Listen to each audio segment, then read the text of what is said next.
Hello, I'm Inash Ravinsky and you're watching Break the Fake. They make them, we break them and tell you everything you need to know. So tonight, let's take a peek into the latest spectacle from the greatest show on earth. No, not the Olympics, Russian geopolitics.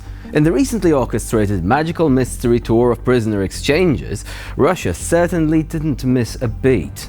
Now, in a move that's half chess game and half let's make a deal with the devil, Russia traded some political prisoners for spies and possibly an assassin or two. And who's at the top of the list? None other than the charming Vadim Krasikov. If you're unfamiliar with this guy, he's just your run-of-the-mill FSB-linked hitman, who might as well issue loyalty cards for assassinations. Buy 10, get your next one free, I guess.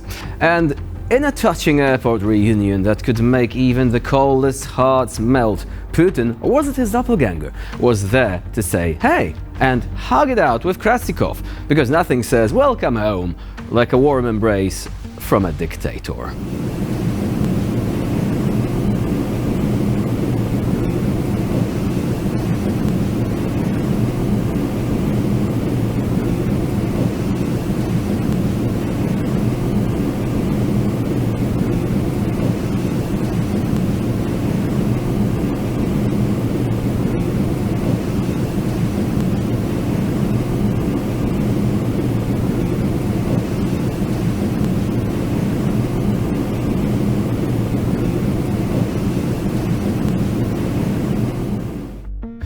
Yeah, so touching. Flowers, tears, so much empathy. Evidently, none of that empathy is present in Putin's mind when sending drones and missiles to Ukraine every single day. Anyway, here is the kicker. While families reunite and spies resume their suburban lives, you've got to wonder about the scorecard. Russia's trading pawns, knights and possibly a few rooks, while the West keeps hoping they're playing chess, not realizing it's actually Russian roulette.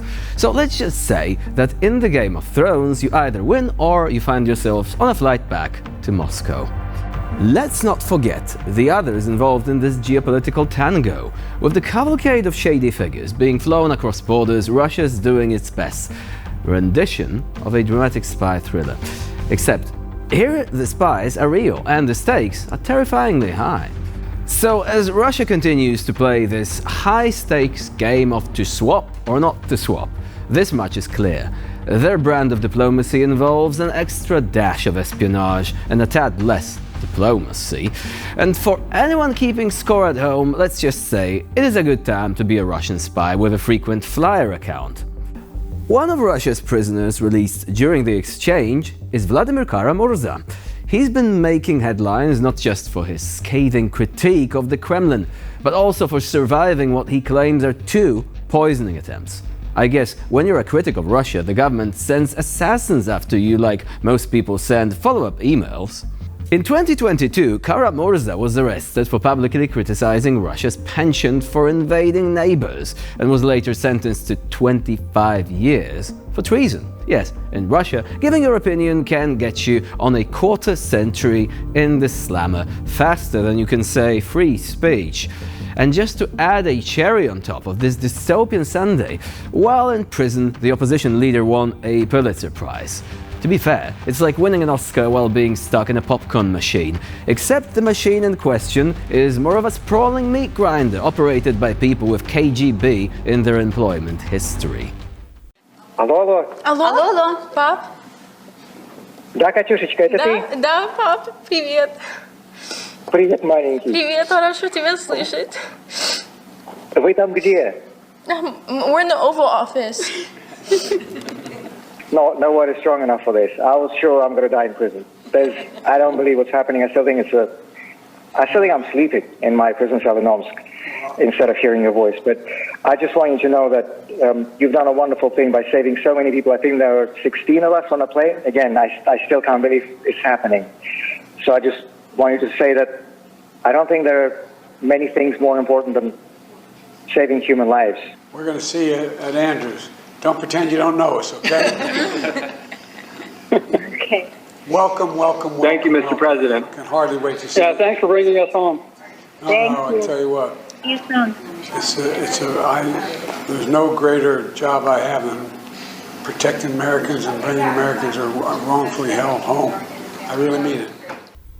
But here is where it gets even more ludicrous. Despite surviving poisonings, imprisonment and Putin's pettiness, Kara-Murza remains a steadfast voice against tyranny.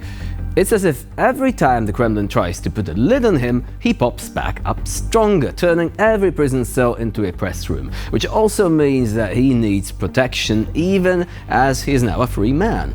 I mean, remember how just a day ago Russia struck the Ukrainian home of Putin critic Ilya Ponomaryov with drones? Yeah, because Putin clearly thinks BFF means bitter foes forever. Now, let's talk about the beauty of democratic elections, or as they call them in Venezuela, whatever Nicolas Maduro says they. Yes, Maduro, Venezuela's least temporary president of all, has once again won an election. And by won, I mean he miraculously secured 51% of the vote, according to official figures, while the opposition, living in what might seem like alternate reality, claims their guy got 73%. It's a bit like competing in a race where one side is using a top-of-the-line Lambo, special edition and all, and the other is just given a pair of old roller skates. When your leader has authoritarian leanings, mathematics ceases to be an exact science, apparently. And what's a dubious election without a little street party, Venezuelan style? This means tear gas instead of confetti, police batons instead of streamers, and a soundtrack provided by the wails of the oppressed rather than cheerful music. Thousands hit the streets in Caracas, but not to celebrate Maduro's win. They were met by a heavily armed police because nothing says legitimate presidency like needing a small army to convince your citizens of your own victory. But wait, there is more. Enter the Wagner Group, Russia's most infamous vacation planners, known for their all-inclusive oppression packages. They're not just in Ukraine or Syria, they're also enjoying sunny Venezuela, training militias and securing Russian interests. Because when you've turned your country into a club no one wants to join, you might as well get your bouncers from Russia.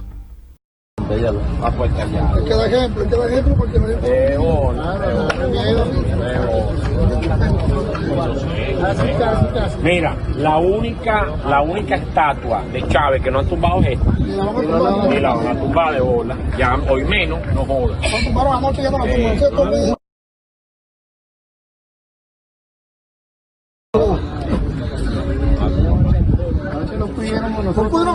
No puede. Y ahorita están en el... Well, the thing in Mali clearly didn't work out, so I guess they're looking for a new home. Anyway, here is to Maduro's Venezuela, where the elections are made up and the votes don't really matter. And to the Wagner Group, who probably believe community service means helping a dictator stay in power. Remember, in Venezuela every vote counts, but some, it seems, count a little bit more than the others. Life clearly imitates art in this case, which is kind of bad, because the art in question just happens to be George Orwell's Animal Farm. And with this, we end this episode of Break the Fake. Please stay with us here for more latest news and updates.